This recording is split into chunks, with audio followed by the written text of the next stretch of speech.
Bonjour à tous, c'est Dorian et bienvenue dans ce nouvel épisode dans lequel je vous propose de parler des derniers chiffres de l'inflation en Europe et aux États-Unis.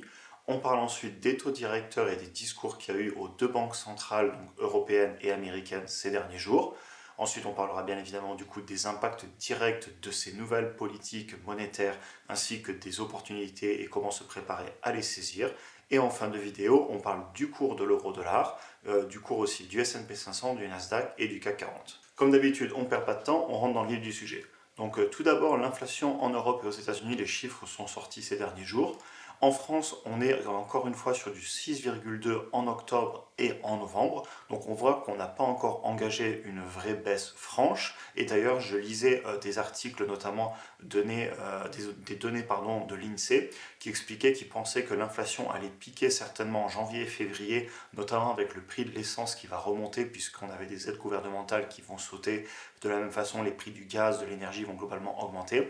Et ensuite, ils voient l'inflation rebaisser à partir de mars, avril, mai. Donc a priori, le plus dur serait devant nous, mais d'après l'INSEE, on devrait le passer dans quelques mois. Évidemment, c'est à prendre avec des pincettes, hein. Seulement le très long terme nous dira ce qu'il en était au final. L'inflation, c'est quand même quelque chose d'assez difficile à prévoir. Ensuite, si on passe sur l'inflation en Europe, on voit qu'on aurait touché un point haut à 10,6% en octobre et ici on aurait rebaissé à 10% en novembre. C'est difficile encore une fois de dire ce qui va se passer sur le plus long terme, et si je vous dis ça, c'est tout simplement parce qu'on a déjà eu le piège aux États-Unis, si vous vous rappelez, en juin dernier. On avait cru que l'inflation avait touché un plus haut à 8,5%. Ensuite, en avril, on avait fait du 8,3%, et ensuite, mai, juin, juillet, on était venu retoucher les plus hauts. Et ensuite, on voit ici qu'à partir de juin, on redescend. Et là, pour l'instant, on est en train de vraiment de confirmer cette baisse si vous regardez. Donc effectivement, ce graphique qui redescend vraiment, on ne le retrouve pas encore en France ou en Europe, mais on le retrouve bien aux États-Unis. Donc peut-être qu'on est juste un petit peu en retard par rapport à eux.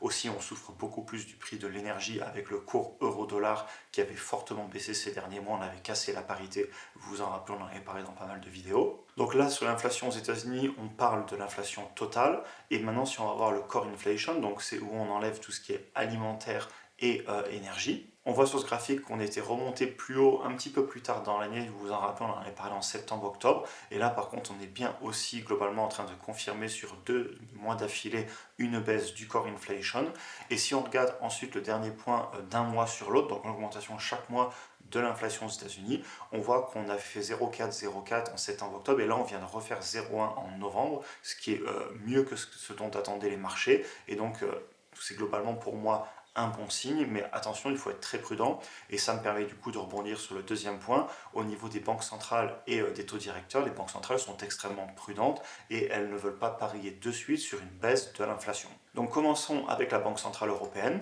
Donc ils ont augmenté encore de 50 points bas, soit 0,5% les taux directeurs au niveau de l'Europe. Donc on vient maintenant d'atteindre du 2%, et ils précisent bien qu'ils ne vont certainement pas en rester là, puisque leur objectif principal, c'est vraiment de combattre l'inflation.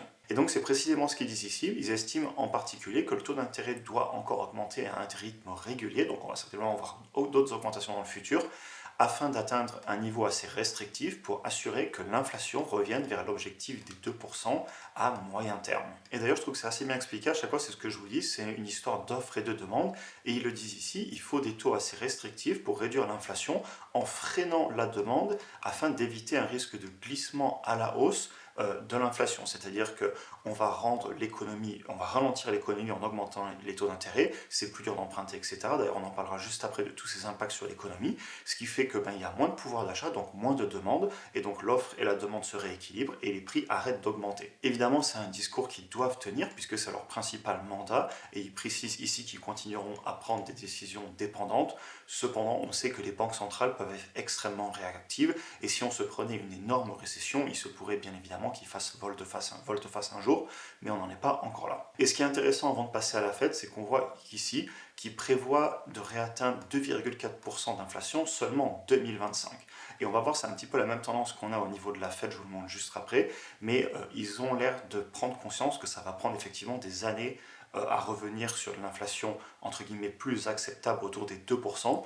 Et donc ça confirme ce qu'on se dit depuis pas mal de vidéos, qui est qu'on va certainement passer un 2023, voire même un 2024, avec des conditions monétaires beaucoup plus restrictives, et effectivement ça pourrait impacter l'économie. Donc ça évidemment on verra, personne n'a de boule de cristal, on ne prévoit pas le futur, cependant c'est important d'en parler, et c'est l'autre partie de la vidéo où je vais justement vous dire comment je me prépare pour être capable de saisir des opportunités. Passons maintenant à la Fed. Donc ils ont aussi augmenté de 50 points de base leur taux directeur, donc vous voyez on est à 2% en Europe contre 4,5% aux États-Unis, donc ils sont montés beaucoup plus vite. Ça explique peut-être aussi la plus forte baisse de l'inflation, mais ça peut aussi être expliqué par l'euro-dollar et tout simplement par les coûts de l'énergie. Donc voilà, quand même prudence là-dessus. Cependant, on voit que les banques centrales sont quand même alignées. La Fed mène la danse, mais la BCE est quand même en train de suivre puisqu'ils n'ont pas le choix. Et heureusement, j'ai envie de dire, parce que si l'inflation, de toute façon, c'est une catastrophe, il faut à tout prix la combattre. Alors je voulais ensuite vous montrer les prévisions de la Fed en fait avec ce tableau qui est donné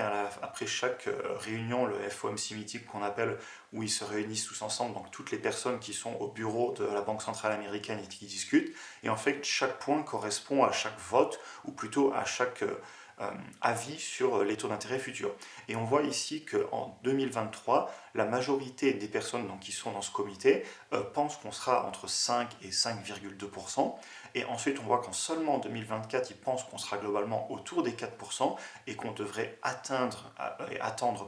pour atteindre en 2025 seulement, d'être revenu, on va dire, sous les 3% ou autour des 2,5 à 3% au niveau des taux directeurs.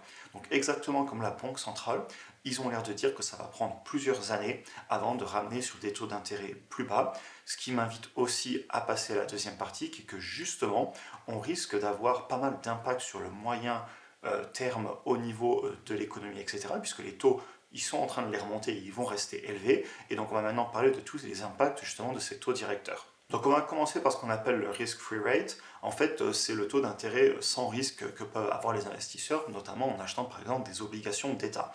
Et c'est très important parce que quand on avait des taux d'intérêt à zéro et que les obligations payaient pratiquement rien, et ben les investisseurs, ils avaient pas de choix, c'était there is no alternative, TINA. Donc on mettait en bourse les actifs un peu plus risqués. Mais maintenant que vous commencez à avoir des obligations aux États-Unis qui sont au-delà des 3%, ben, il y a beaucoup d'investisseurs, notamment qui ont beaucoup d'argent ou des gros fonds, qui se disent du 3%, c'est pas si mal. Et c'est d'ailleurs aussi pour ça que les obligations sont devenues plus intéressantes et que ceux qui avaient des obligations, hélas, notamment dans les assurances vie, ont vu des grosses décotes sur les actifs qu'ils possèdent, tout simplement parce que, vu qu'elles avaient des taux d'intérêt très bas, les nouvelles qui sont générées sont beaucoup plus intéressantes et donc ça rééquilibre le marché des obligations. Et donc les vieilles obligations sont, entre guillemets, valent moins d'argent maintenant puisque les taux rémunérateurs sont moins bons.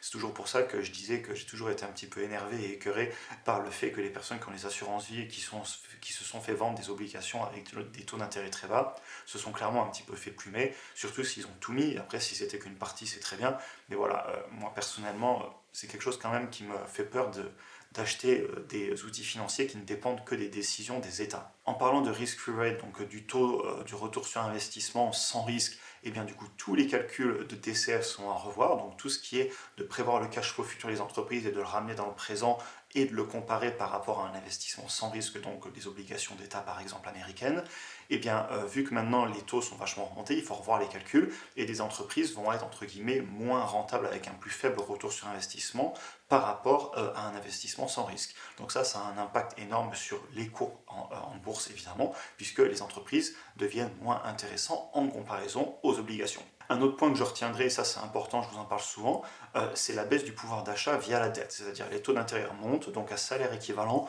on peut emprunter moins d'argent ou à revenu équivalent, par exemple quand on pense à l'immobilier. Et là, on l'a remarqué, les prix de l'immobilier commencent à baisser en France et je pense que ça risque de continuer. En plus, il y a eu d'autres histoires, notamment sur tout ce qui est les bilans énergétiques, etc. Donc pour moi, il risque vraiment d'avoir des opportunités en immobilier et même en investissement. Vous le voyez, on le verra à la fin sur les indices, depuis quelques mois, je DCA, donc je mets beaucoup d'argent tous les mois en bourse parce que c'est dans ces temps de crise, à mon avis, qu'il faut se battre, être régulier, augmenter ses revenus et toujours investir plus. Enfin, évidemment, en remontant les taux directeurs, on crée des risques de récession, on ralentit tout simplement l'économie, puisque l'argent coûte plus cher à emprunter, donc tous les projets d'investissement sont ralentis. D'ailleurs, la dernière fois, on me demandait, mais pourquoi quand on augmente les taux, ça ralentit l'économie? Alors c'est vrai que ce n'est pas des notions faciles à comprendre, mais un exemple tout simple par exemple, les taux d'intérêt remontent, Donc les personnes qui avaient prévu de faire des travaux sur la maison peuvent faire moins de travaux puisqu'on leur prête moins d'argent.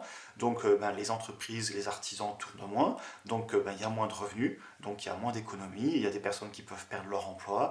De la même façon, les taux directeurs, on les remonte à cause de l'inflation en ce moment, donc ça veut dire qu'il y avait de l'inflation, donc les marges des entreprises baissent, donc moins d'argent gagné encore une fois, donc les entreprises gagnant moins d'argent et voulant préserver leurs marges, elles investissent moins et donc l'économie se développe moins. Donc tout simplement c'est pour ça qu'on a un ralentissement de l'économie. C'est évidemment très simplifié et c'est très compliqué, il y a énormément de facteurs qui rentrent en jeu, mais je vous donne ici vraiment l'idée générale. Je vous propose maintenant de passer sur les opportunités et comment je m'y prépare, et après on finira avec les indices et l'euro-dollar. Donc comme je le dis depuis des mois, pour moi il faut se préparer quand on voit des difficultés qui arrivent parce qu'il va y avoir des opportunités à saisir. Alors évidemment il faut être prudent, peut-être qu'on va se planter, personne n'a de boule de cristal, mais en tout cas moi je préfère être dans l'action que dans l'inaction, parce que si je réussis, eh bien de l'extérieur ça paraîtra peut-être comme de la chance, mais la réalité c'est qu'il faut être prêt pour saisir les opportunités, en tout cas c'est mon opinion. Donc tout d'abord, augmenter, multiplier et sécuriser ses sources de revenus. Ça fait plus d'un an que j'y travaille intensément, vous avez vu, je suis à fond sur la chaîne YouTube, je suis à fond au travail, je suis à fond sur plein d'activités, je veux reprendre l'immobilier. Donc voilà, pas mal de choses clairement sur lesquelles je travaille pour augmenter mes revenus.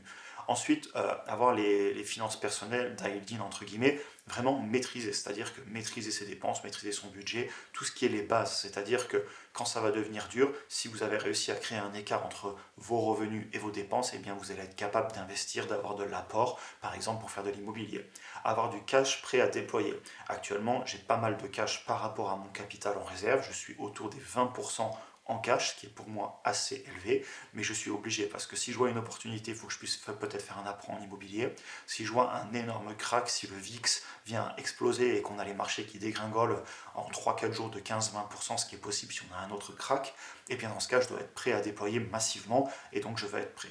Et enfin, patience et rigueur et apprendre du passé. Ça fait des mois que je me concentre à réanalyser toutes mes entreprises, à chercher les entreprises qui ont des gros cash flows, des grosses marges, qui peuvent tenir sur des longues récessions et vraiment s'en sortir. Je me concentre vraiment sur ça en ce moment pour apprendre de mes erreurs passées, pour justement ne pas les répéter et être encore plus prêt à investir sur les meilleures entreprises ou les meilleurs biens immobiliers quand ils vont se présenter à moi. Pour finir, on passe maintenant au cours euro-dollar et aux indices. Donc tout d'abord l'euro-dollar, on voit que l'euro qui avait passé pas mal de temps sous la parité ici autour des 1 a bien repassé au-dessus comme on le voit ici depuis la mi-novembre. Alors c'est plutôt une bonne chose pour les personnes qui sont généralement, je pense la majorité d'entre vous, qui ont des revenus en euros et qui investissent peut-être aux États-Unis comme moi. Après, c'est assez, entre guillemets, juste pour nous qui investissons en bourse, d'accord, c'est pas la majorité de la population. Pour moi, où c'est le plus important, et c'est pour ça vraiment que je tenais à vous parler de l'euro-dollar, c'est lié à l'inflation en fait. C'est-à-dire qu'on achète tout ce qui est notamment l'énergie, le pétrole, le gaz, beaucoup l'alimentaire en dollars, pardon, et donc forcément à euro plus fort, les personnes en fait vont moins souffrir parce qu'on aura plus de pouvoir d'achat. Après, est-ce que c'est une bonne chose pour les entreprises? Ça, c'est un peu plus à débattre. Si on était sur du 1,30, je pense que ce serait une mauvaise chose. Après, maintenant, si on était descendu sur du 0,80, ça aurait peut-être été aussi une mauvaise chose. Donc, honnêtement, si on reste dans cette zone entre 1,05, 1,10, 1,15, c'est une zone qui me plaît pas mal et j'espère qu'on y restera et qu'on va remonter un petit peu plus, mais je voudrais pas non plus qu'on monte trop haut. Alors, encore une fois, je ne veux pas qu'on monte trop haut parce que actuellement je vis en France, sachant qu'à l'époque, par exemple, j'ai vécu 4 ans en Chine, et si je retournais vivre à l'étranger, ce qui n'est pas du tout hors de question, peut-être que ça va arriver, on ne connaît pas le futur, ben dans ce cas-là, évidemment, je serais content d'avoir un dollar plus fort. Et d'ailleurs, il faut savoir une chose, si l'euro-dollar venait à baisser très fortement, peut-être descendre à 0,80, ce serait un facteur qui rentrerait énormément dans ma prise de décision de repartir. Parce qu'en plus, imaginez si j'avais de l'immobilier en France en euros et que j'avais un revenu en dollars ailleurs sur Terre, eh bien vous faites de l'arbitrage monétaire et dans ce cas-là, eh bien forcément vos revenus vous permettent de rembourser beaucoup plus facilement vos biens et de vivre mieux en Europe, par exemple, si vous êtes payé en dollars. Donc ça, c'est des arbitrages qui se font sur le très long terme, c'est l'histoire d'une vie tout simplement, si je peux me permettre de le dire. Et donc clairement, moi, l'euro-dollar, il est si important à ce niveau-là pour moi parce que c'est vraiment quelque chose qui peut vous amener à prendre des grosses décisions dans la vie, comme par exemple changer de pays tout simplement pour faire de l'arbitrage. On passe maintenant sur les marchés. Alors tout d'abord, le S&P 500, il a rebaissé hier fortement à la suite en fait des peurs qu'il y a eu notamment avec l'inflation, les taux de la Banque centrale qui sont montés, etc. On voit cependant qu'on est à la baisse depuis la tout début janvier de 18%, donc on est quand même pas loin des 20%, et on est quand même loin de retoucher les plus bas qu'on avait fait ici le 13 et le 14 octobre, et on voit qu'on aura encore 10% de baisse, et depuis ce point bas, on est remonté de 11,5%. Donc le marché, clairement, il est toujours en tendance baissière, hein. Vous avez bien tous les points bas plus bas que les précédents points hauts. Là, c'est de l'analyse technique, évidemment, c'est du court et moyen terme. Sur le long terme, moi, je crois dans le monde, je crois dans l'économie, dans l'humanité, et je pense que les marchés remonteront. Mais là, actuellement, clairement, sur le S&P 500, je fais du DCA, je mets le même montant chaque mois, mais je ne suis pas ultra positif et j'ai conscience que ça pourrait rebaisser, je suis prudent. De la même façon, sur le Nasdaq, on a la même configuration, rien de plus, donc on est aussi en tendance baissière. Je continue à DCA, et ça me permet de revenir sur le point que je vous disais avant, prudence, augmenter ses revenus, se serrer un peu la ceinture, parce qu'on pourrait largement encore baisser, et il pourrait avoir des grosses opportunités. On finira avec le CAC 40 qui se comporte un petit peu mieux comme on le voit ici. Alors après, lui, je pense qu'il se cherche aussi. D'ailleurs, vous voyez les autres marchés, on voit quand même qu'il se cherche parce que ça fait 1 mois et demi qu'on n'est pas venu revisiter les points bas. Là, sur le Nasdaq, on est sur un range. Sur le S&P 500, de la même façon aussi. Alors, on ne sait pas ce qui va se passer. Est-ce qu'on va venir repasser au-dessus de ce point ici ou pas, de ce point haut ici? Ça, on verra. Je ne sais pas, personnellement, je ne fais pas d'analyse technique. Cependant, c'est quand même intéressant de voir que la tendance, elle est pas à la hausse d'un point de vue technique. Donc voilà, le CAC 40 lui aussi se comporte un petit peu mieux, cependant clairement on n'est pas non plus à l'abri d'une autre baisse. Très bien, j'en ai fini avec cette vidéo. N'hésitez pas à vous abonner si vous êtes nouveau sur la chaîne et si vous ne voulez pas rater les prochaines vidéos du coup. Aussi, vous avez dans la description des liens vers du contenu gratuit et d'autres vidéos de la chaîne que je vous recommande, avec notamment une introduction à la bourse d'1 heure en plusieurs vidéos dans laquelle je vous présente vraiment les bases et des concepts plus avancés sur l'investissement en bourse sur le long terme. C'est une vidéo que j'ai pas mise sur YouTube tout simplement parce qu'elle est totalement indigeste, c'est assez technique et c'est une présentation vraiment de l'investissement en bourse sur le long terme qui repart des bases. Donc je vous la recommande, n'hésitez pas à aller la voir. J'ai eu pas mal d'ailleurs de retours positifs de vous dessus sur le Discord, en DM sur Instagram. Donc voilà, n'hésitez pas d'ailleurs aussi à aller me suivre sur Instagram, je poste du contenu différent là-bas et je réponds aux DM généralement. Donc sur ce, eh bien, écoutez, je vous souhaite comme d'habitude une excellente journée et on se voit dans la prochaine vidéo.